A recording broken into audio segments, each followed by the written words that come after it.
pretty soon here. As well on YouTube. That's actually why Zoom starts you early, is that, can you imagine across the country, everyone starting at the top of the hour and their servers would just get overloaded. Right. So they started getting people to start a little earlier. So see that these are the insights when we have that's what a good systems engineer keeps in mind. Right. That's right. Yep. Yes. All of these insights that we're going to get, expected and unexpected today. So it is noon according to my clock, and we are so glad that folks are joining and tuning in for what is the closing keynote for CitSciVirtual, but of course the closing of the final week. So starting the final week of CitSciVirtual with this amazing keynote from Sylvia Acevedo, who is going to talk to us about many things. Some of the nuggets that we have pulled out of what she has to share is about science confidence and science competence, particularly with youth, and her amazing life story, which I won't even get into here at the moment, but just prepare to be inspired of the work that she has done as an individual and throughout her career to inspire others, particularly youth and young girls in STEM, science, technology, engineering, and math across the country and beyond. So thank you for being here. Thank you for getting ready to dive into the final week of CitSciVirtual. And I wanted to give us a chance before we kick off with a couple of housekeeping things and thank yous. We're going to be saying a lot of thank yous throughout the week to everybody who has helped make this event possible, including all of you who are here. As a special thank you this week, we are opening up all of the workshop bundles to everyone to join in live. So stay tuned for a little bit more about how you can access those. Please do take the opportunity to join in live. That's the way you get to engage, to go deeper, to build relationships, to ask questions, and really be a big part of the community that's here for you in the Citizen Science Association. We will be saying thank you to all of the folks behind the scenes who have made this possible, and also some of the folks who have been working really to make connections also in front of the scenes. So this weekend, if you were lucky enough to turn into CitSciCon, you would have heard from two of the folks that I am going to help open this event today. One of whom is Darlene Cavalier at SciStarter, who will be introducing Sylvia, our keynote speaker. The other is Mark Kutchner at NASA.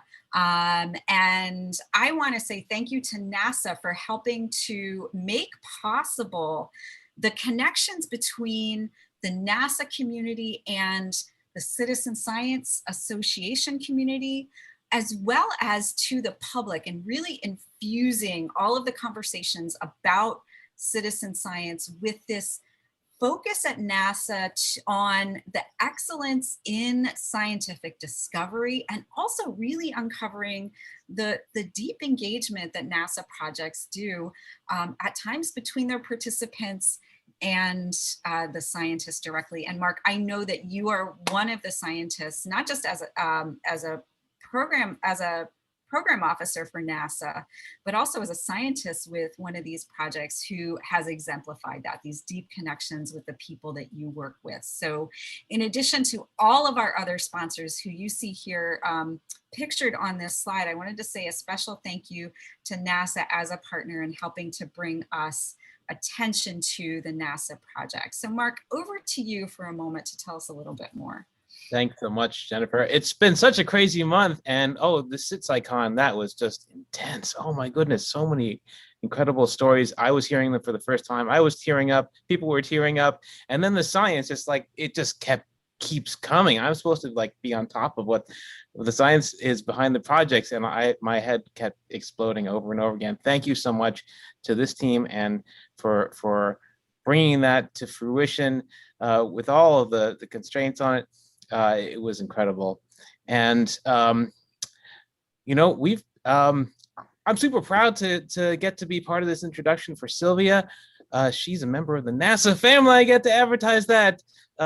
Sylvia was a systems engineer at JPL. She worked on Polar Solar Probe and on Voyager 2. And we were just enjoying a little bit of her systems engineer wisdom shortly before this event. Anyway, I get to say now that if you'd like to join the NASA family, there's a lively group going on CSA Connect. And later on this afternoon at 3 o'clock, I'm going to give a presentation on where you can get some NASA funding to pursue citizen science. So thanks so much for having me here. Looking forward to your talk, Sylvia, so much. Let's get this event started.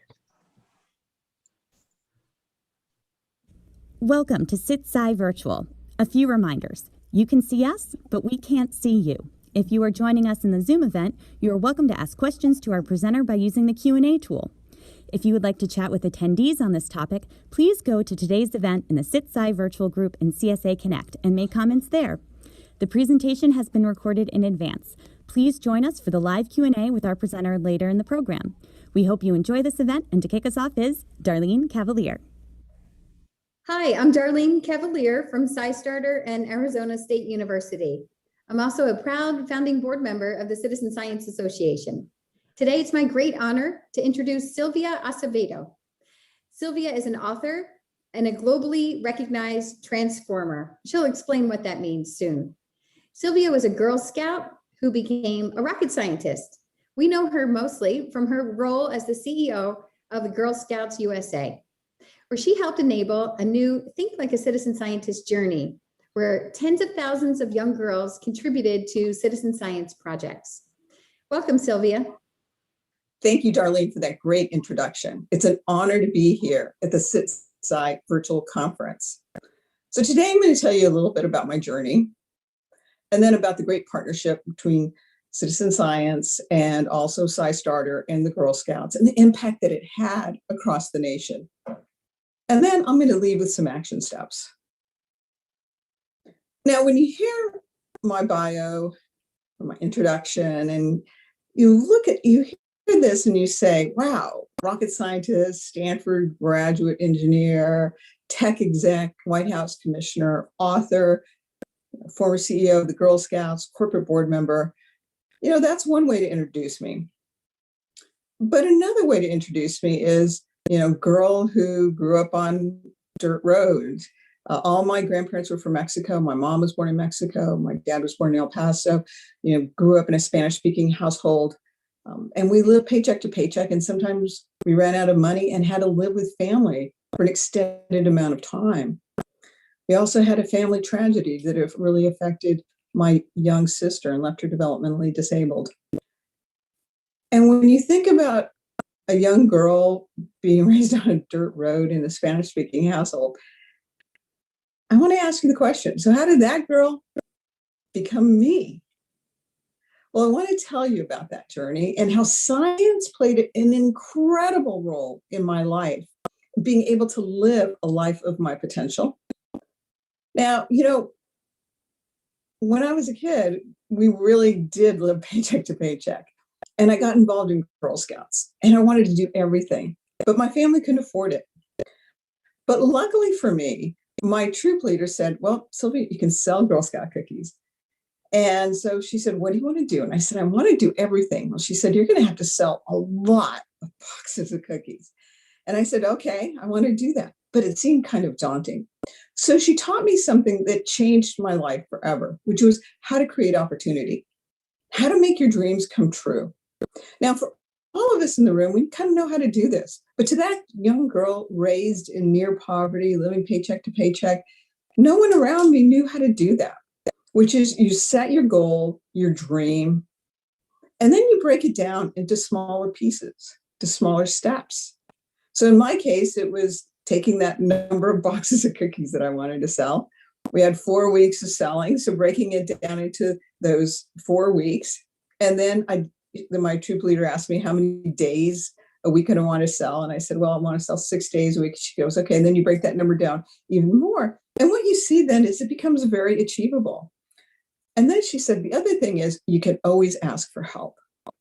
Now, that changed my life forever because I really didn't know how to make my goals and dreams come true. But now I knew.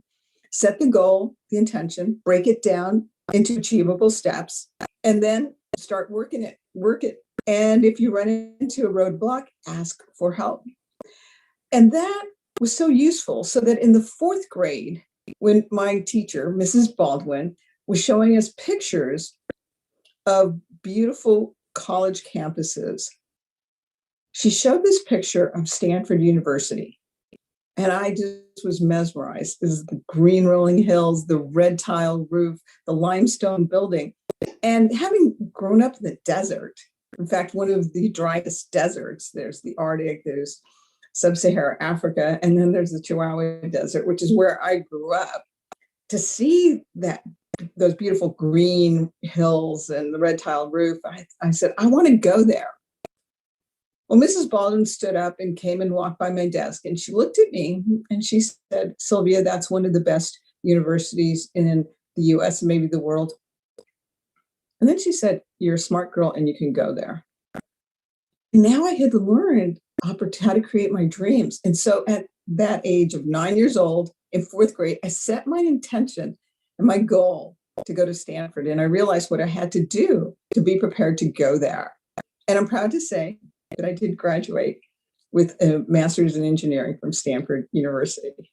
Now, the second thing that really changed my life was also something I learned in the iconic Girl Scout cookie program, which is, remember, I was raised in a Spanish-speaking household. My father was very traditional Mexican, and children really weren't supposed to speak first to adults. Adults spoke to them. It's kind of hard to sell cookies if you don't speak first to adults. And my troop leader realized that reticence, and she said, okay, Sylvia, I want you to never walk away from a cookie sale until you've heard no 3 times. Now, when you're selling cookies, you first sell them to your family, people at church, but I ran out of people that I knew to sell cookies. And remember, I wanted to do everything. So I was going to have to talk to strangers. Now, I'd seen a woman down the street come in and out of her station wagon. So I went up to her and I said, would you like to buy some Girl Scout cookies? And she said, no. I stood there rooted in place, and she stood there looking at me like, go away. And so I said, is there anybody else at your house that would want to buy Girl Scout cookies? And she said, no. And again, I stood there rooted in place. She looked at me, and if you would have seen a thought bubble over my head, it would have said, Troop Leader Mrs. Provine says, never leave the side of a sale until you've heard no 3 times.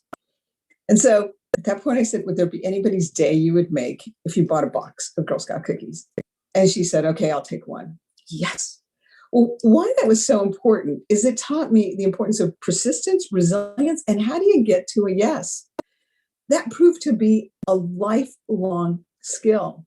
So that when I was in 8th grade and all girls were automatically assigned into home ec and boys were assigned to math, I said, no, I want to go into math. And they said, no. And I said, no, I want to go into math. And I remember not going to the home ec class and going into the library. And finally, the principal said, okay, she can go and take a math elective. And, that taught me, at a young age to start using that muscle of how do you get to a yes, that persistence, that resilience. And so, as that 8th grader, I began working that. That was important so that when I was in 12th grade and I wanted to go to college, I signed up for college counseling. I remember sitting in that lobby and the college counselor opening her door, and she looked at me and she said, what are you doing here? And I said, I signed up for college counseling. And she looked at me and she said, girls like you don't go to college. Now, that was incredibly harsh. Unfortunately, it was actually statistically true, but nonetheless, no educator should ever say something like that. But remember, by this time, I've been flexing that muscle of persistence, resilience. How do you get to the yes quite a few years. So what did I do? I stood up and I walked into her office. She had no choice. She sat down next to me and she said, okay, what do you want to study in college? And I said, I want to be an engineer. And I'll always remember her laughing and putting her hands on her thighs and saying, girls don't become engineers. That was simply my second no. So what did I do? I went on to become an engineer and a rocket scientist at NASA's JPL. But the third thing that really transformed my life was science and math. And I was earning a science badge in Girl Scouts. At the same time, I was earning a cooking badge.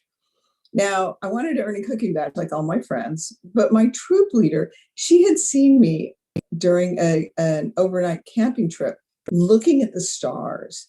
And she sat next to me and she explained that these were not just twinkly lights, which is what I thought they were, because in the desert, there's beautiful, beautiful lights in the stars in the night sky.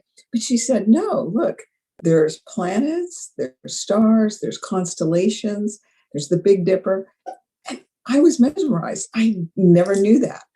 And so that really launched my interest in space and stars. So while I wanted to earn a cooking badge like all my friends, at the same time, I was earning my science badge. And I'm glad I did, because I discovered there were a lot of parallels. One, when you're cooking, I really made some mistakes.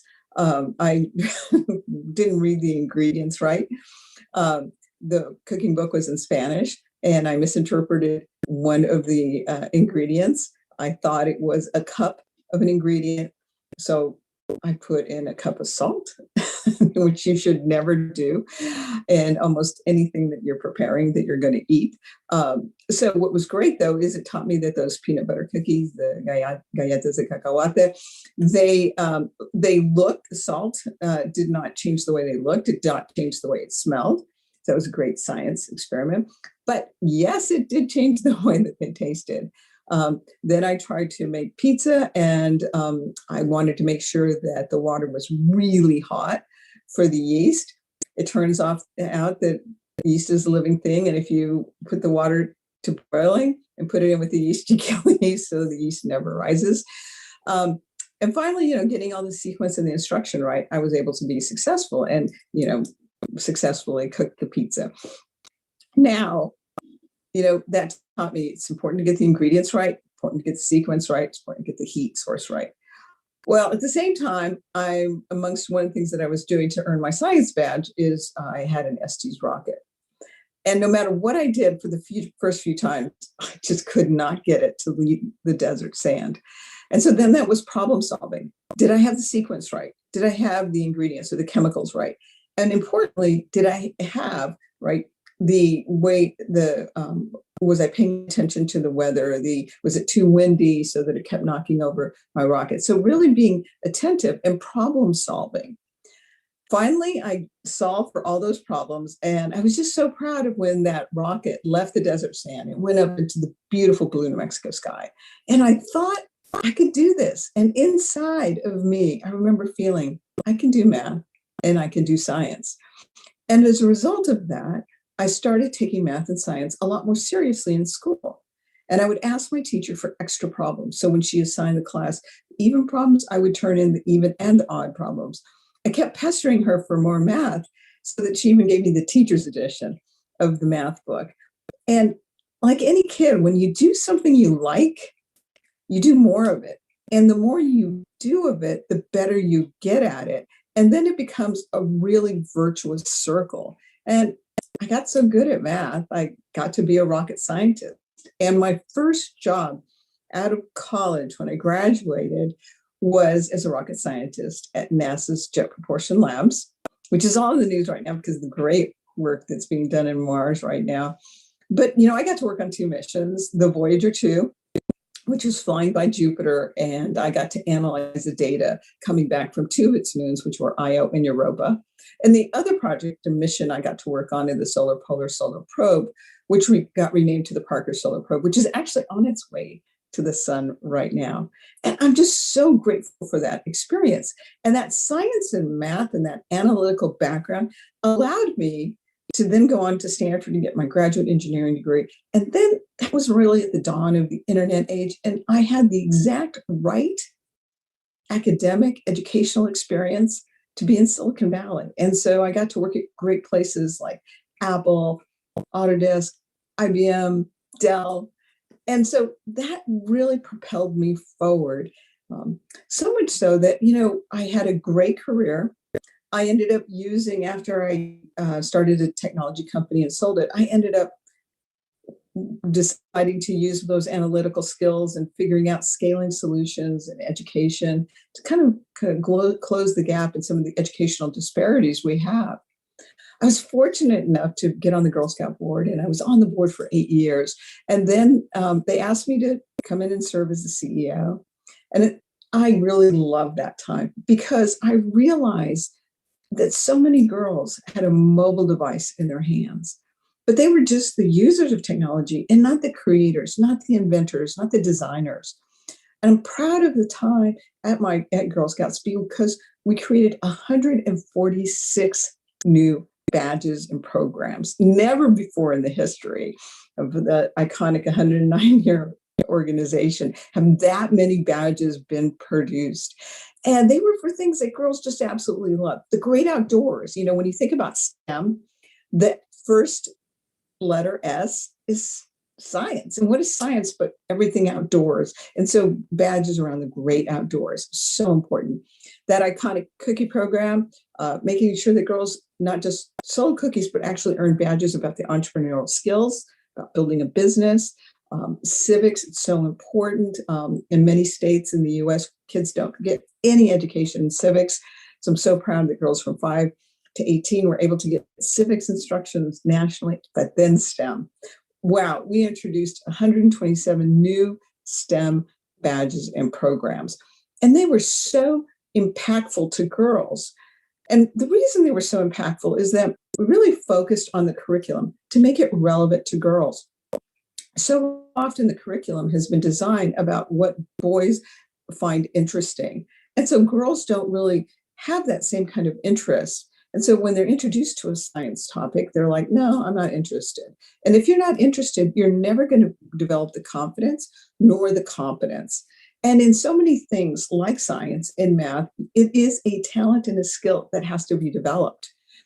Just like when I was learning it, you first do it and you find out that you can do it, and then you want to do more of it. And the more you do it, the better you get at it. And so you're really developing that talent and skill. So in Girl Scouts, we wanted to make sure that we developed science and math in a way that was relevant to girls and still stayed true to the technology principles. So I'm so proud of all of the STEM efforts that we did. And so you see robotics, you see data analytics badges, which were so useful in citizen science projects. You really saw math and automotive, and also one of my favorites, cybersecurity badges. So in 2019, because we developed curriculum that was so relevant to girls, in 2019, over 1 million STEM badges were earned across the nation. 180,000 of those were in cybersecurity. And so Girl Scouts became the nation's largest STEM effort to reach girls in rural, urban, and suburban communities with great outcomes. One of the things we realized is girls are so interested in what's happening in the environment around them, and that is science. And so the partnership with SciStarter was absolutely so impactful and beneficial because the girls loved noticing what was happening in the environment, whether they lived by the ocean or what was happening to the birds in the area, the bees. How do you measure what's happening, the changes? And that is why citizen scientists are so important. And the partnership with SciStarter with Girl Scouts was so impactful. SciStarter helped us with the training materials, train the trainer, really leverage the great partnership with Girl Scouts. And the good thing about Girl Scouts is there are girls in rural, urban, and suburban communities. So tens of thousands of girls got to be able to participate in citizen science projects with a partnership with SciStarter. That was fantastic. Over 3,400 troops across the nation in every state participated. And I love that because that made them so not only aware, but involved in making a difference in the world around them. And I know that first, when you get interested and then you start doing it through a citizen science project, a take action project, then what you're going to do is you're going to get confident. And as you get more confident, you're going to be competent. And it's really likely that so many of the kids that are involved in citizen science projects are going to choose a career that also helps them make a difference in the world and what interested them as a child, whether they're interested in the environment so that they become an environmental lawyer, or they become an environmental scientist. There are just so many ways that fostering that interest in a way that is really relevant to the kid, to the child, to the student, makes a difference, because then they develop that confidence to then fully be competent in what they choose to do. Now, for me, I am so grateful for science, because if it had not been science, that introduction of that girl who grew up on a dirt road, family living paycheck to paycheck, I know my life outcomes would have been dramatically different. I wouldn't have been speaking to you today. I wouldn't have had all of those opportunities of being a rocket scientist, of working as a tech exec, of going and being a White House commissioner, being the CEO of Girl Scouts. I wouldn't have had those opportunities. And I know that was really important to share with students as well. And it's one of the reasons I wrote that book, Path to the Stars. But science is transformative. And right now, the world is being rewritten line by line, code by code. And we need students. We need citizens who are engaged, but not only engaged, but that understand the science and technology. So the work that you're doing to promote that understanding, that confidence, and the competence of science in our rising generation is absolutely fundamental to the success, not only of our communities, of our nation, but actually the planet that we're living on. So this is very important work. And I'm so grateful that for myself, I was introduced to science in a way that made it interesting to me, so I could be confident and then competent in it. Well, at the beginning of my talk, I mentioned, I tell you about my journey. How did that girl get from those dirt roads to being the Stanford graduate, the rocket scientist, and all those other things? Well, it was science. It was that science, that ability to be confident, interested in science. But the other part was, how did I learn to create opportunities to develop my potential? And that's also really important, to break it down, to problem solve, and then also seek for help when you run into a barrier. That's how you make dreams come true. Now, for all of us in the room, we know how to do that. But sometimes students we're working with don't know how to do that for themselves. So it's important to help them realize, set that goal, break it down into achievable steps. When you run into a barrier, ask for help. And then the third thing is develop that muscle of persistence and resilience. Never walk away from a challenge until you heard no 3 times. It's so important. You have to develop that persistence and the resilience, and figuring that out. That is a skill, that is a muscle that becomes better the more you practice and you repeat it. So like I said at the beginning, so how did I get to be able to get from those dirt roads to having this amazing life that lived my potential? Well, I'm grateful for science.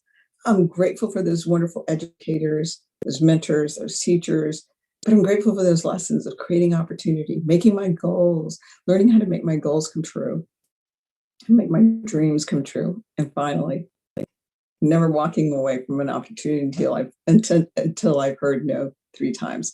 Those 3 things, those are the action steps that you have, making science interesting so that students become confident and then competent, helping them realize they can set dreams that are very high because they can make them come true. And the third one is never walk away from a challenge until you've heard no at least 3 times. Well, I'm really grateful for this opportunity. I'm so grateful for the partnership with SciStarter when I was with Girl Scouts. It really was transformational for girls all over the country. That was just so impactful and made a difference in communities and in the nation. And the data that they collected, I know is being used around the world as well. So I'm very grateful for everything that you've done. Thank you for making time to be at the CitSciVirtual conference. And I know coming together, we can all make a difference because after all, this isn't rocket science. So thank you very much. That was wonderful, Sylvia. Thank you for sharing that.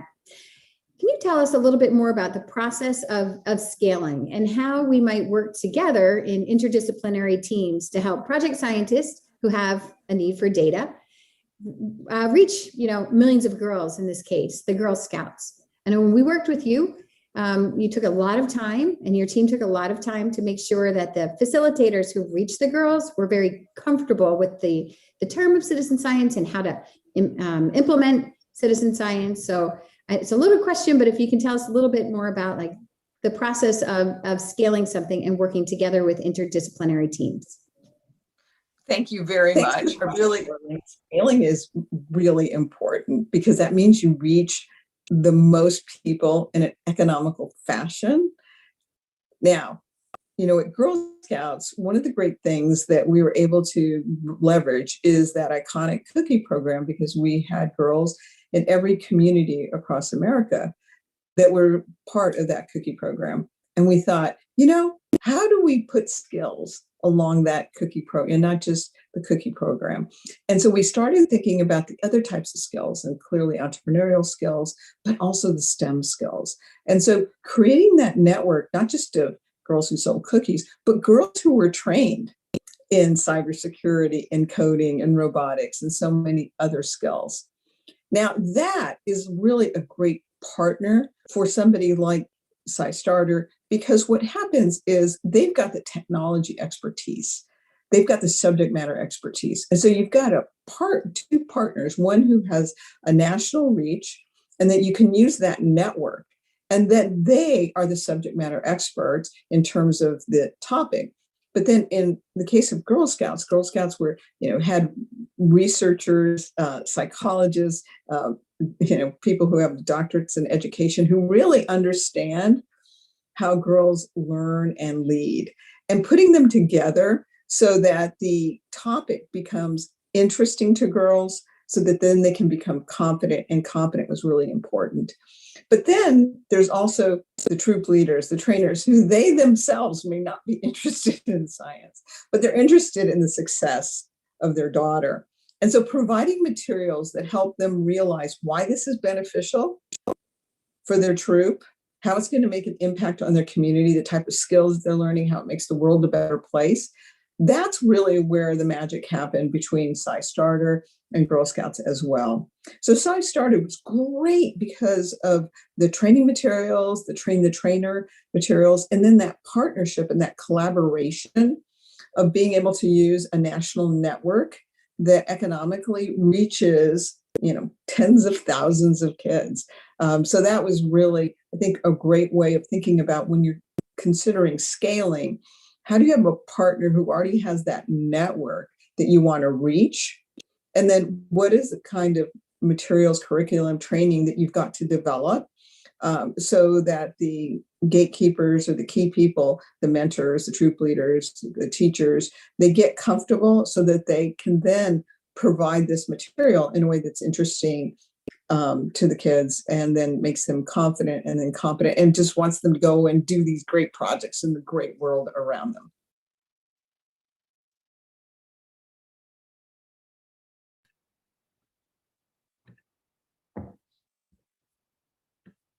I'm going to guess that I'm back.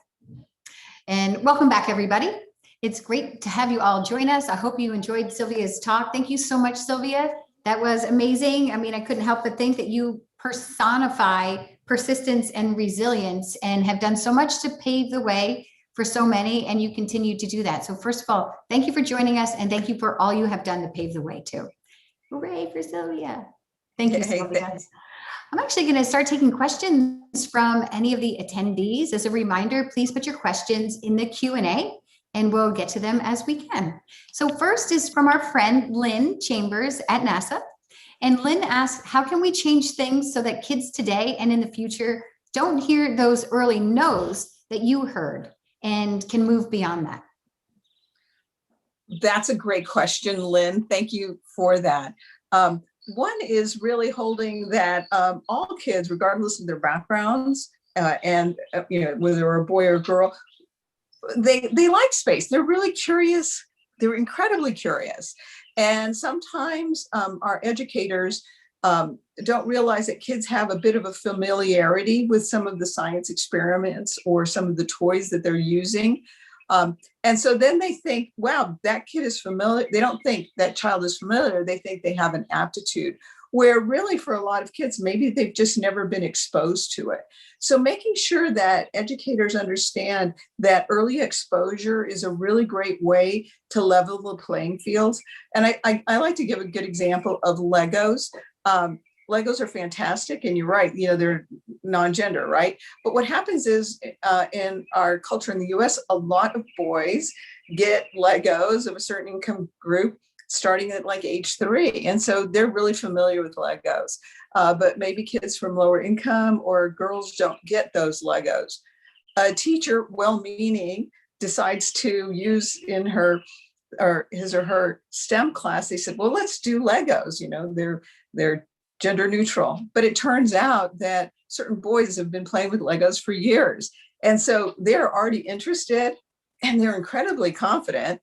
So the teacher said, wow. And then she sees girls or other boys who maybe have never been exposed to Legos. And she sees that they're not as interested and certainly not as confident. And she or he may say, oh, I guess those girls aren't interested in STEM. That's not it. They just weren't really exposed to it in a way. And once you, for example, like one of the things we learned when I was at Girl Scouts is girls love Legos, but put them in an environment where they're just doing Legos and they're all at the same level. Then they get really interested. And once they're interested, then they get confident that they can do it. And then they feel really confident. So really helping educators realize that is I think, one way for them to not just immediately think that some kids can't do science or STEM. Thank you. And the confidence to competence, love it. And we see evidence of that for anybody interested. I would check out the National Academy's report looking at citizen science and designing citizen science to enhance science learning outcomes. And a lot of what Sylvia is saying will ring true in some of those chapters. So thank you for that alliteration too. Well said. So we have a question from Allison. Within the citizen science community, we talked a lot about including community voice and perspectives into our work. But I think that we're often talking about adults. Do you have any ideas or suggestions about including youth voices in citizen and community science work, or supporting youth who are working to lead their own efforts? And Sylvia, I'm going to ask you to maybe think about the take action component of the journeys that we had for the Citizen Science Project, because that's where I see direct relevance there. Thank you. There were so many things that if you look at it from what kids are interested in, and that you help them understand the relevance of it, and that they can then make an impact, oh my gosh, it's hard to stop them. So when I'm thinking about when kids are like, let's say you live near a body of water, you're on one of the coasts, kids, when they learn the impact of science, of how plastics don't deteriorate and that they can really impact sea life, they get so involved and interested in that, they actually change laws. They're like, so because to them, they want to change the laws. There was one particular girl in Santa Cruz that saw the impact of plastic straws on sea mammal life. If you ever go to even Starbucks, she's the one that started that no straw November. First it was no straw November, then no straw Thursday, but large corporations switched from using plastic straws because of her work. And it wasn't an adult telling her that, it was saying, what do you see in the world around you? The other one of bees, birds, the pollination, impact, having them understand that there's a correlation. And once they see a correlation, they begin understanding how they can make an impact on that. They make, bird houses. They make sure that they plant the flora and fauna that allow that to flourish. And then I know in New York, one girl in particular was so focused on the impact of bees, and another girl in Kentucky of the pollinators and its impact on agriculture, that they got their state to change the way that they were promoting using pesticides, and instead started promoting more birds, bees, and that kind of habitat for natural pollination. Again, that's like when you put it in the lens of things that they're very interested in and how they can make a difference. And boy, do they take action to make a difference. Another one is just counting migratory birds.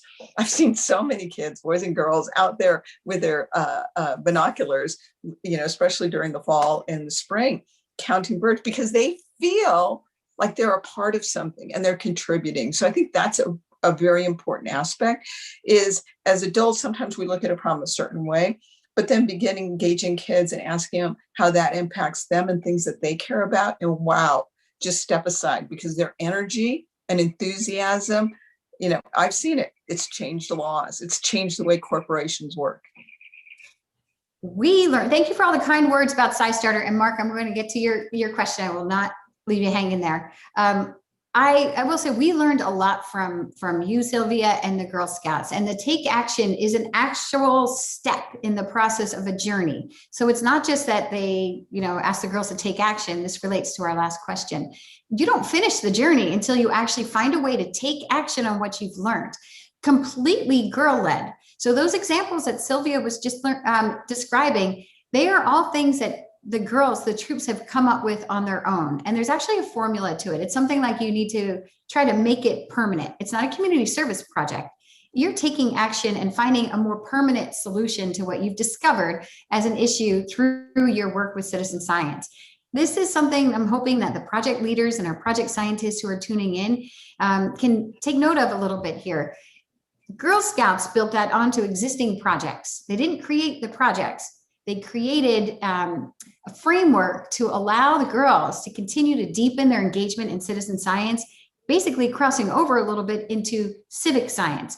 Many of the science leaders, the project leaders involved in those projects are probably unaware that the girls involved in their project took it steps further. This is the role of a facilitating organization or a community like the Girl Scouts, and we hope that we see some more of that. And yes, Mark, take action is so important. It's like it takes it from the theory to the practical.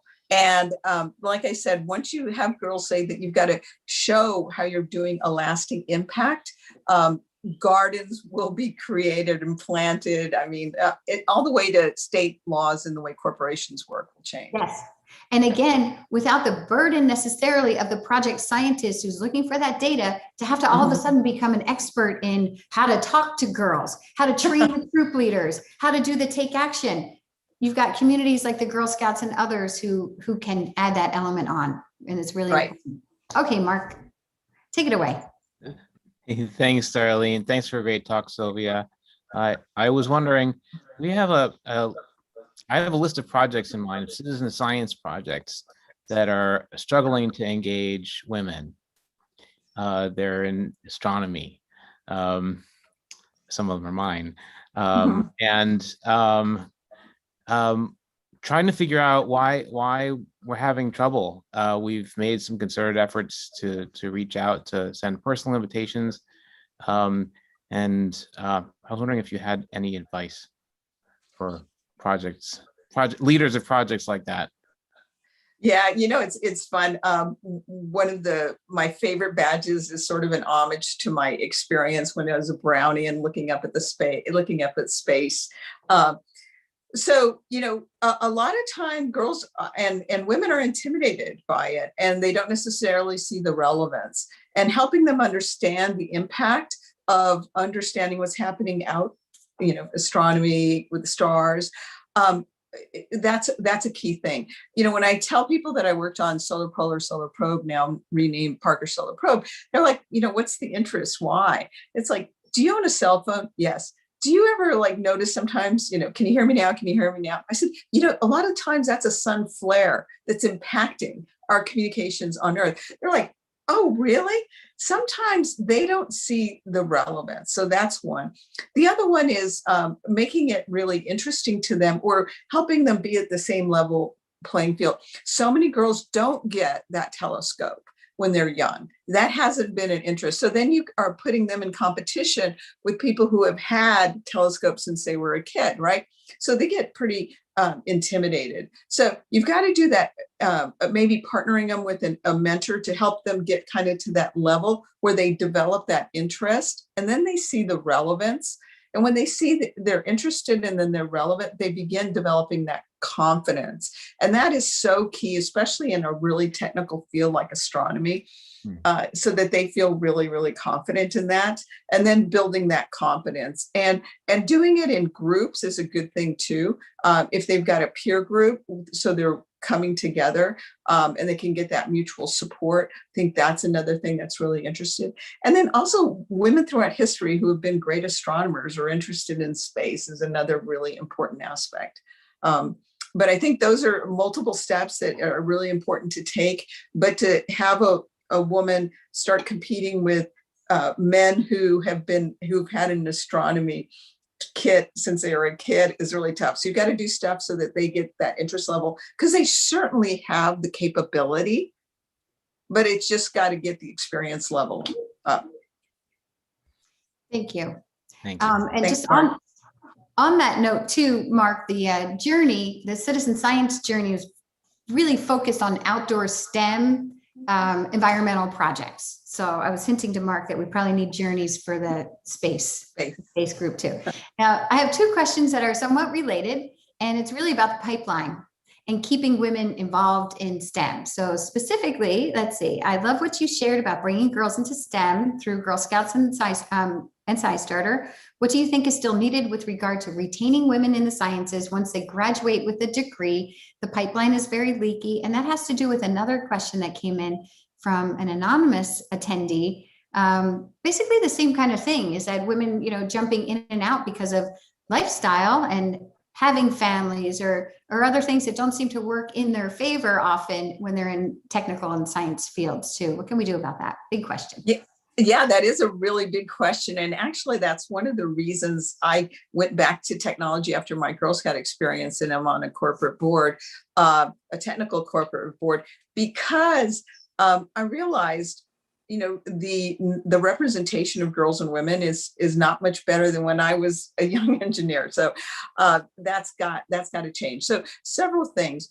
One is project management is one area where in the mid 2000s and the mid aughts, Google changed the requirements. So you had to have a certain kind of engineering degree to be a project manager.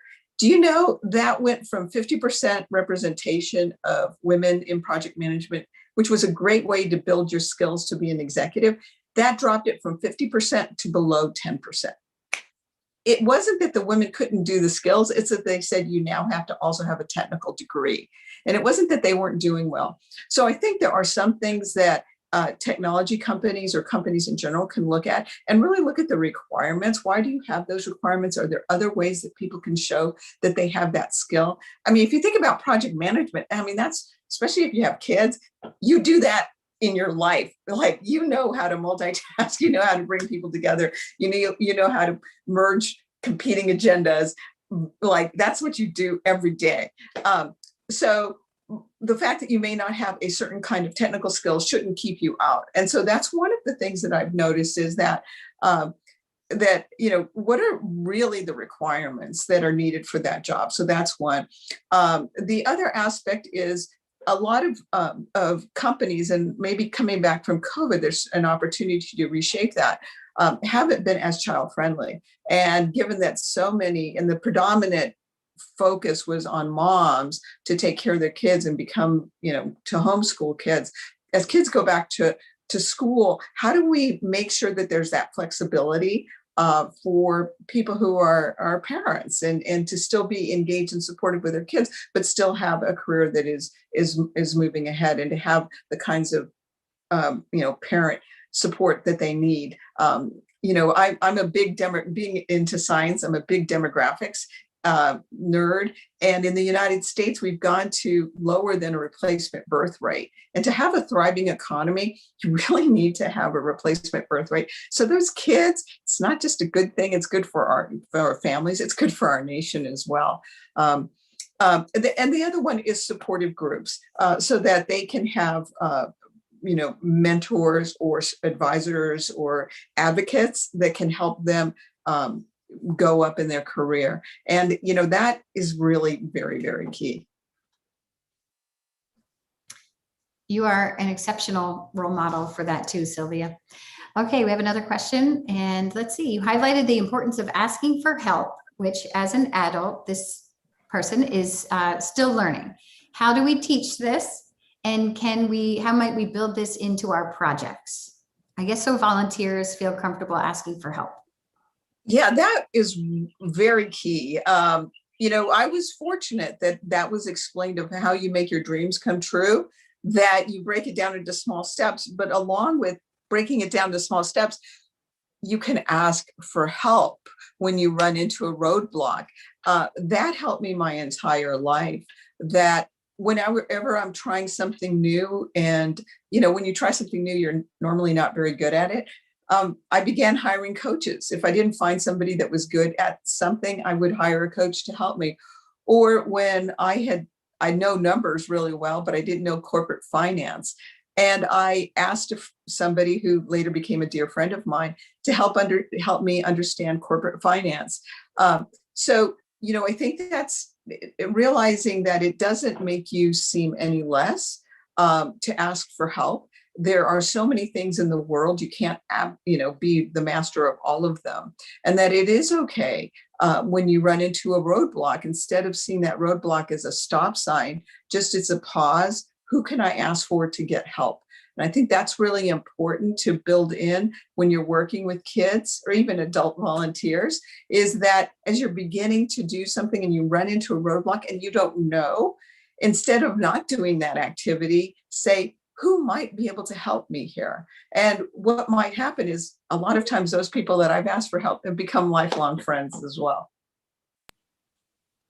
Jennifer's going to have a question too, but it does dawn on me. We see the data and we can see the phenomenal take action projects. One thing I want to add about the Girl Scouts coming through the journey, they are more likely to continue to stay engaged in citizen science projects than an average person coming through SciStarter, which is pretty amazing. That means they get their patches, they get their badges, and they still engage in citizen science at a young age. So really, this project has a lot of impact, and we're very excited about that. I wonder, I'm sure the Girl Scouts and others kind of track the development. Do we know, is there a way to tell if they are more inclined to go into some of the STEM fields? Because part of what we learned yesterday with our NASA CitSciCon event is we started to hear from people who took their involvement in citizen science, or they're now published on peer-reviewed papers. We started showing them other ways to deepen their engagement at NASA and beyond. And it would be neat to start to think of how we can start to feed the Girl Scouts who have been involved in citizen science projects into those pipelines too. You're absolutely right. More than half of all the women astronauts who've been in space were Girl Scouts. And in fact, the two that did the spacewalk, I think over a year ago, they were both Girl Scouts. So, and then I know, being in technology, I have so many women who come up to me and say, oh, gosh, I was a Girl Scout. And in fact, a very large percentage of women senior execs in the US that were born in the US were Girl Scouts. So that take action, I think it's part of that competence, that interest, the confidence. And then because you actually did something, you had to take action, you gained a lot of competence in addition to the confidence. And that goes through your whole career, because you say, oh, I've done that before. Yeah, I've done that. Build rockets. Yeah. Overcome, figuring out how to break gravity's grip. I did that when I was in in elementary school. So that does stay with you as well. I have one more thing, and then I'm going to toss it over to Jennifer, who has a question too. And the other point that you made in your talk, I made in the recorded Q&As, but I just want to emphasize it again. This doesn't happen without a lot of planning and careful design and multiple collaborations. This isn't just that we take projects and we slap them on SciStarter and we introduce them to the girls, and my goodness, all of this magic happens. There's a lot of design considerations and a lot of training for the facilitators, the troop leaders, the volunteers, oftentimes their parents, many times without any kind of STEM experiences. Of course, sometimes they do. So all of these things that we're talking about for the youth, the Girl Scouts had to have for the volunteers, or they wouldn't bring these projects and these programs to the girls. They're not as likely to encourage engagement in STEM related projects if they themselves are not all that comfortable with that. So I just want to say too how well you all did in developing training and confidence and competence in those very important facilitators, being the troop leaders there. But we see this time and time again with educators, with librarians, with parents, anybody who has the connection to the youth or the communities that you're trying to reach. Be mindful of how important it is to build confidence in them too, and support structures. Mark has his hands up. I'm going to go to Jennifer first, and then we'll go to Mark. Thank you. Yeah. Well, thanks, Darlene. Actually, that was a bit of my question for Sylvia, because some of my experience, so I was a Girl Scout as a youth, and then as an adult supporting citizen science, I worked a little bit with 4-H, and I saw some of this. There were adult volunteer leaders who wanted to lead citizen science or other science projects, but maybe themselves didn't have that competence. So I know Darlene just spoke a little bit about all of the work that you have done to support that in adults as well, but I wanted to see if you had comments on that and the ways that if we can do that, that can help scale up.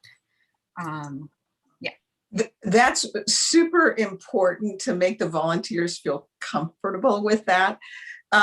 So I'm going to give you an example of one that was incredibly daunting, not as daunting for the girls as it was for the volunteers, and that was cybersecurity. And as soon as you say cybersecurity, most of the mom volunteers are like, oh no, I can't do that. And instead, we told the story of how it was relevant in their life.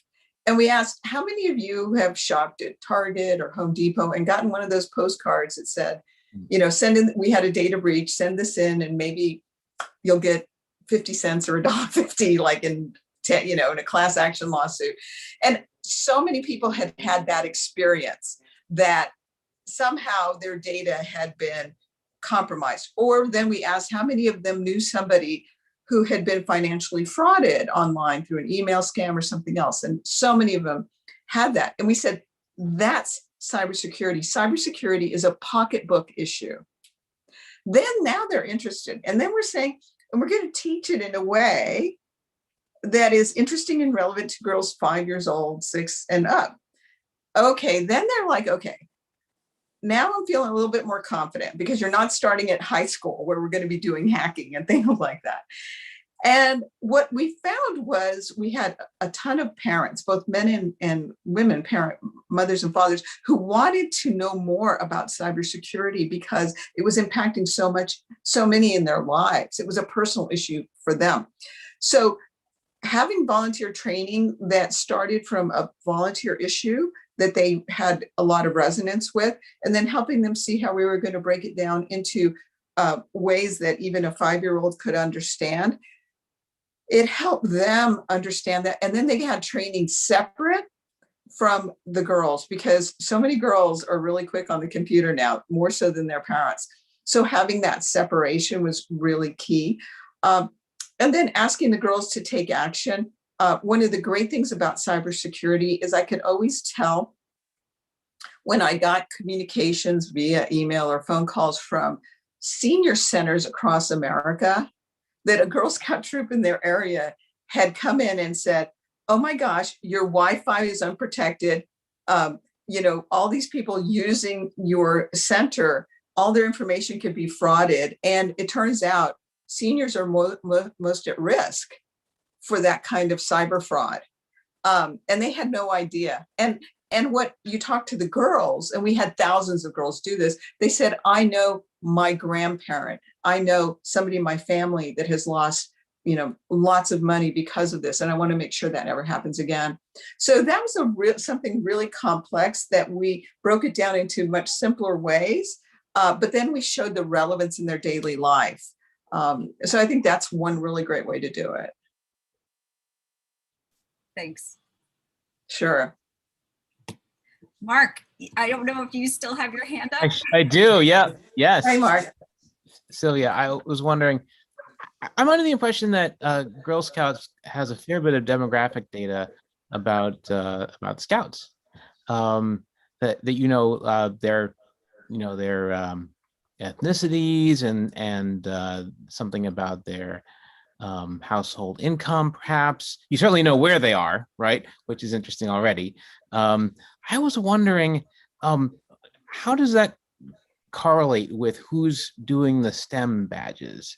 Can you tell if you're reaching the poor girls in rural areas, or if it's all going to rich girls in the cities, for example? That's a terrific question. And that's one of the really great gifts of the Cookie program, because the Cookie program is in every community, rural, urban, and suburban. Then by making the STEM badges relevant, we saw far reach into rural areas. And one of my favorite stories actually has to do with cybersecurity. I was speaking in Birmingham, Alabama, and these families were waiting to speak to me after I was done.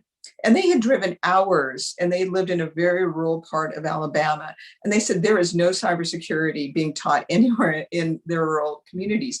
But through Girl Scouts, their girls got to learn about cybersecurity, and their older girls wrote their college essay about what they learned about cybersecurity. And they got full ride 4-year scholarships to college. And those parents said, we didn't have the economic means for our kids to go to college, and our daughters are going to go. And so they wanted to thank me. And so to me, I was really grateful that the program was as accessible as possible to reach them.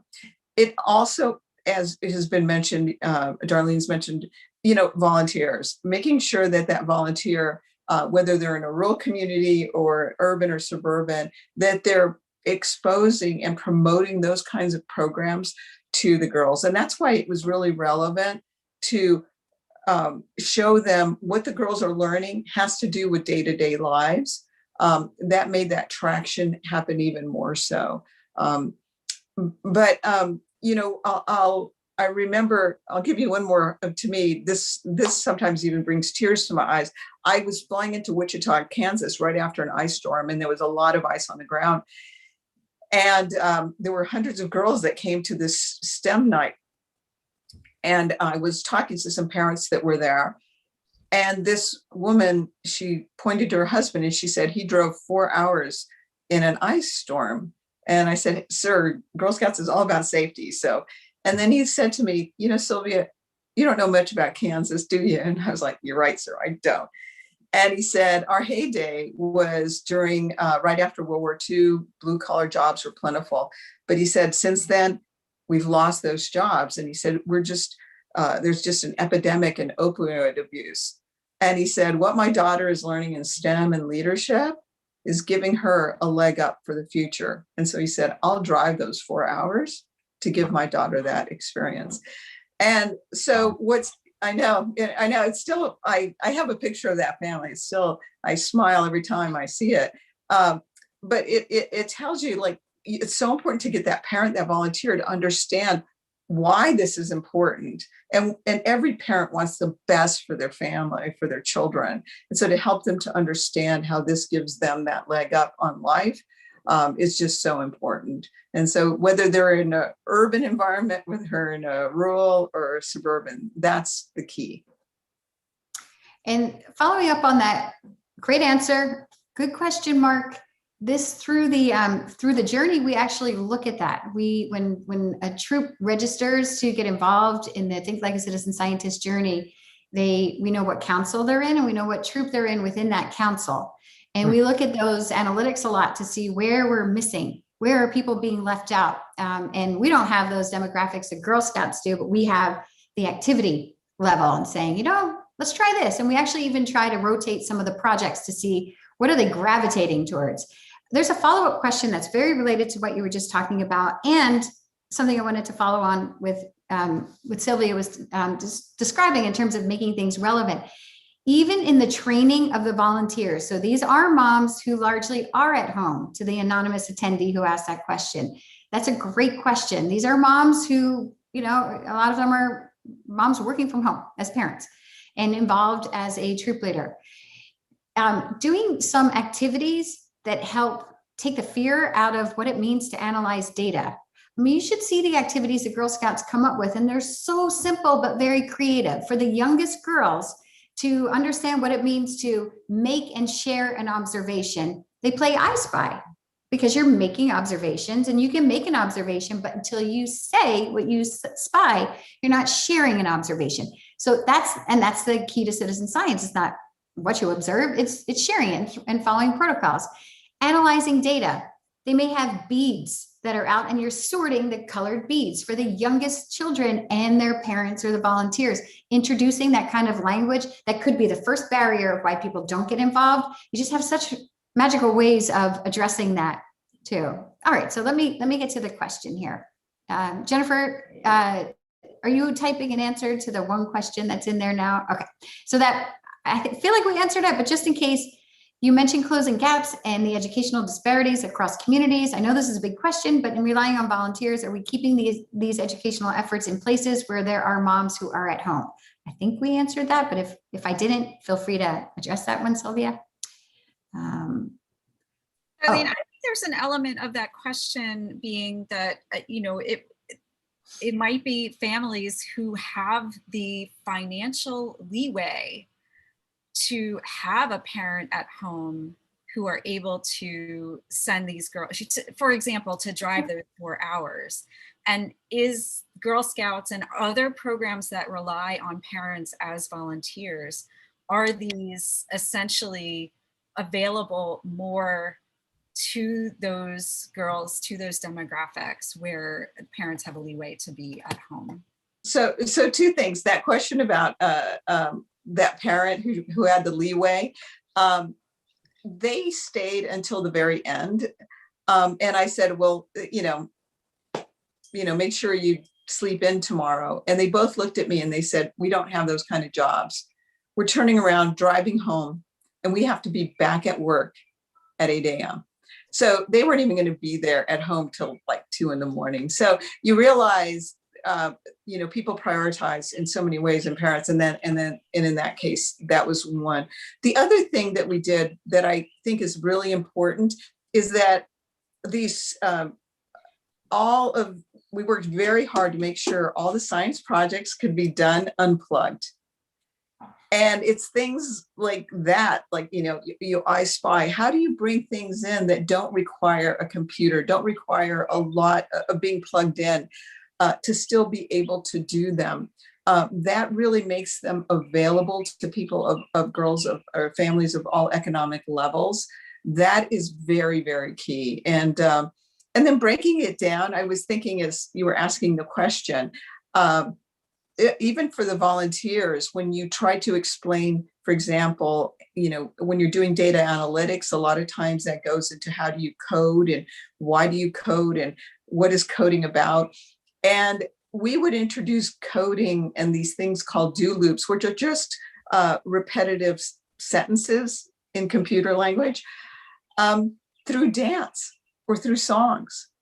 And if you sing, you've got a chorus. Well, that's a do loop. When you're dancing, you've got certain pattern steps. That's a do loop.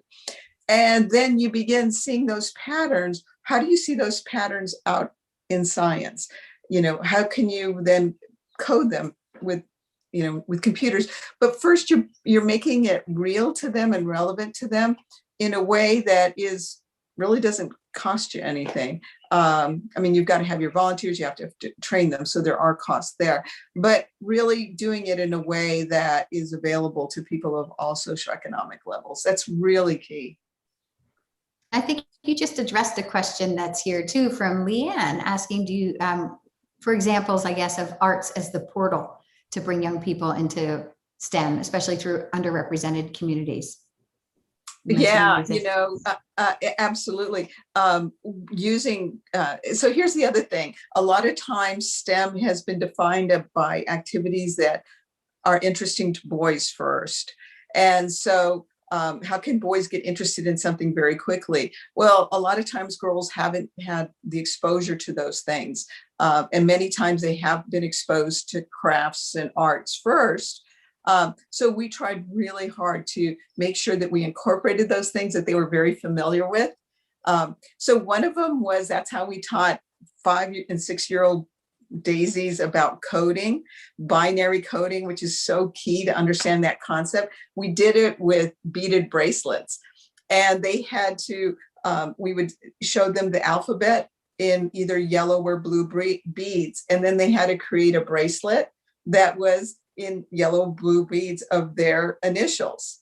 And I'll tell you, girls did that in no time at all. And then they wanted a longer string because they wanted to put their full name. And then they wanted a super long string because they wanted to put all their friends' names on it. And so they basically were coding very quickly.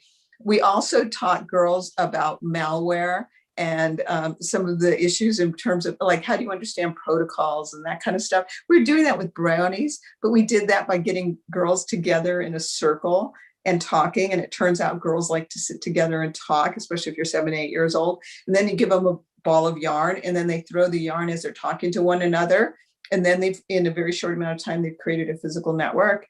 And then from there, you say that one of the girls had a virus, and you could see how that virus then infected all the girls. So that was using craft, using something that was really interesting to girls in a way that taught the concept. And it was incredibly relevant. And then they'd say, oh, that's it? This is easy. Mark? I'm sure some of this is related to clothing. I have a daughter and a son, and my son gets on his pajamas dinosaurs, spaceships. My daughter gets unicorns and like sequins. And can we fix that, for crying out loud? And you can't go to the store and buy STEM pajamas for girls. What is up with that? I know. Talk to those toy manufacturers and fabric. I know it's really tough. It's really, really tough. I think there's a good opportunity to have a lot more,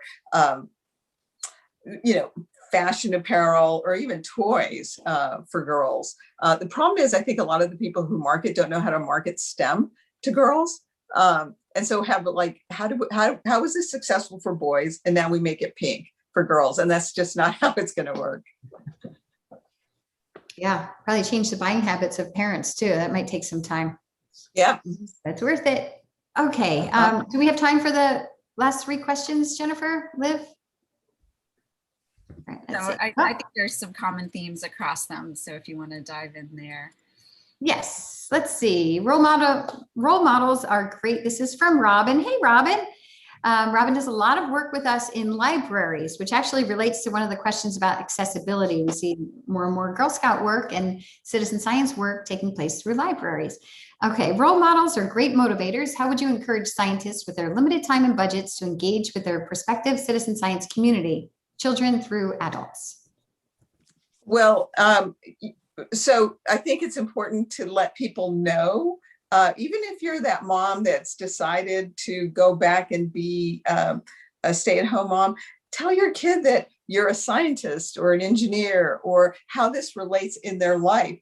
I've had so many friends who, as soon as they are taking a break focusing on their kids, they don't explain what they did prior to being at home.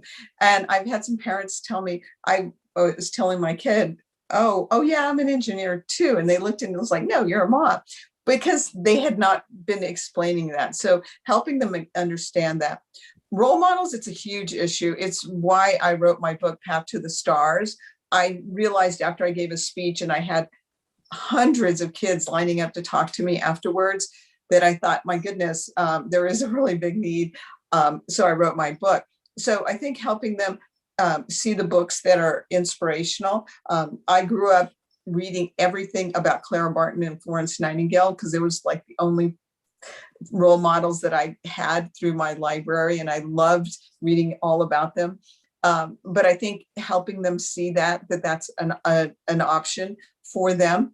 And then people that you know in your community, help them have your kids, the troops you're working with, the group of kids that you're working with, or coming into your classroom, coming into your library, have them come in and explain what they're doing. They would love to do that.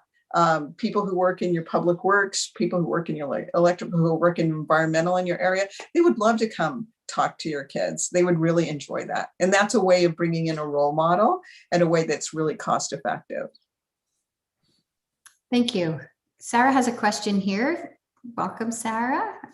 Sarah's basically asking if there might be opportunities for adult women who didn't have the experiences of going through Girl Scouts or any kind of positive role models in STEM, or maybe not even an interest in STEM, how we might be able to support them to learn new skills and maybe follow up on childhood interests that they were discouraged from or couldn't pursue. Who might we partner with to make that happen? Wow. So for older women, so there's a lot of movement around certifications now, instead of having to have a 4-year degree.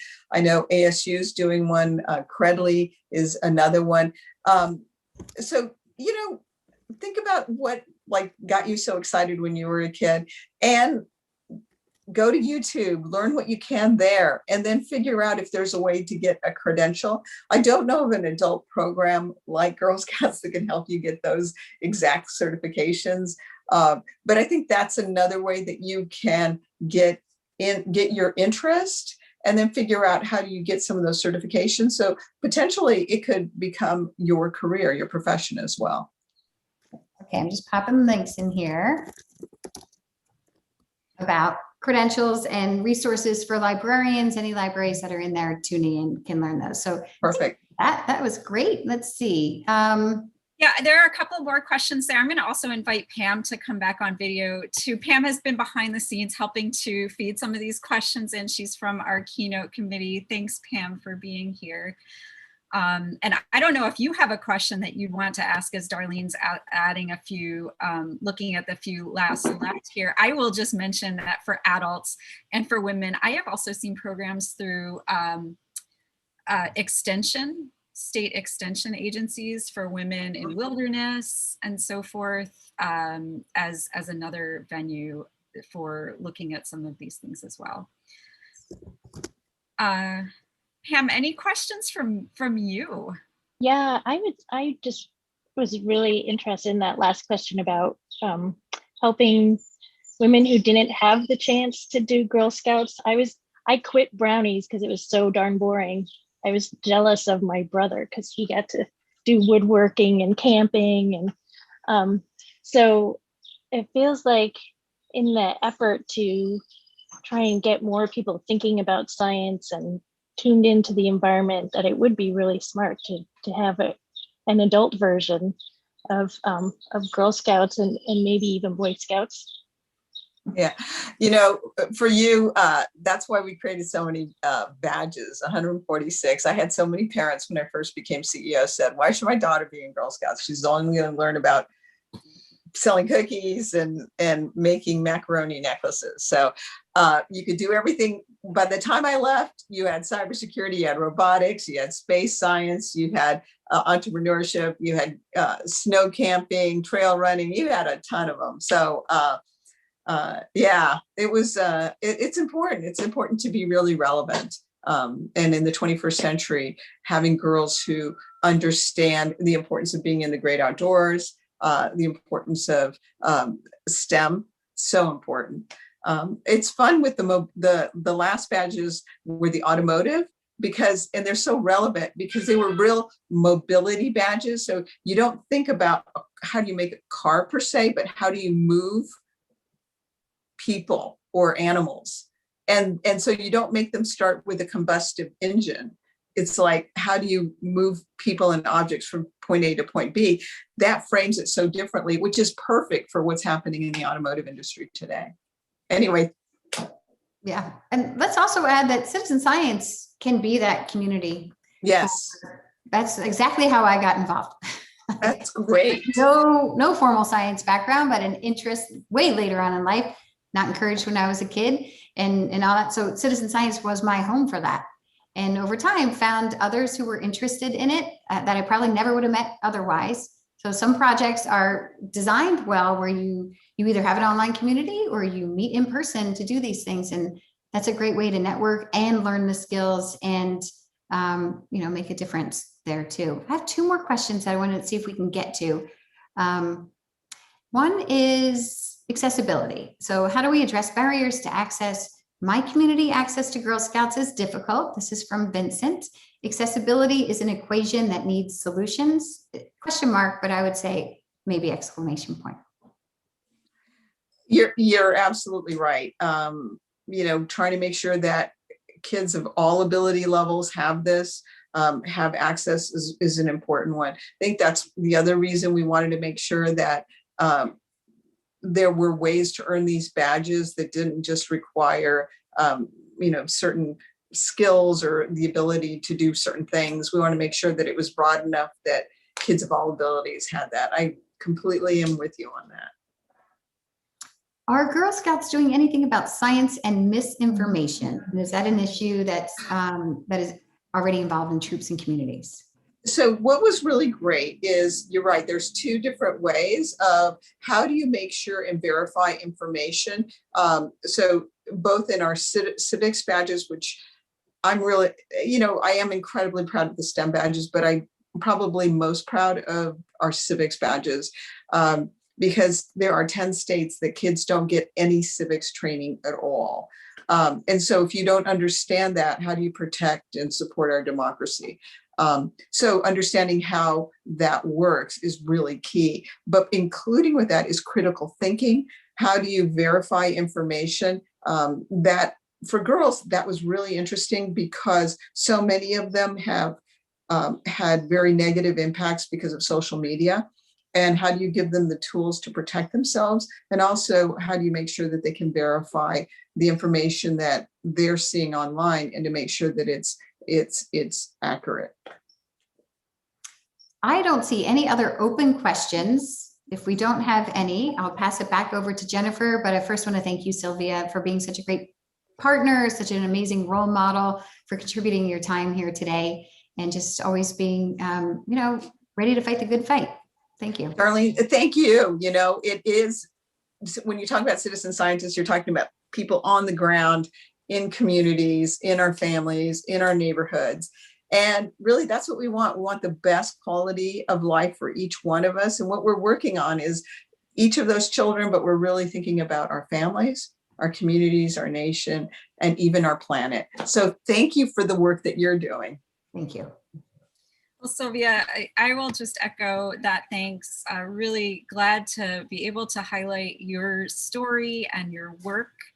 And I want to give Mark a chance if there are any other questions he has or thoughts he wants to share about the NASA community. I know that I don't know if this question was answered live or not, but there's this thought out there about scientists having limited time and budgets. And yet some scientists like Mark are still engaging in the citizen science community, whether with youth or adults. And is there anything that you do in your tech communities or others to encourage scientists to spend some time in the public? Mark, is there anything you'd want to say? I just sort of took those words, but wanted to say you're in a position doing that. Anything you want to add into this conversation before we close out? You're on mute, Mark.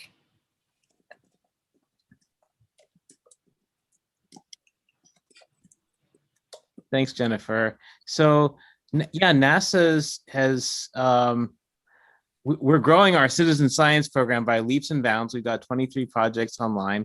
We just funded 23 new grants in the last year for citizen science. And we're looking to expand.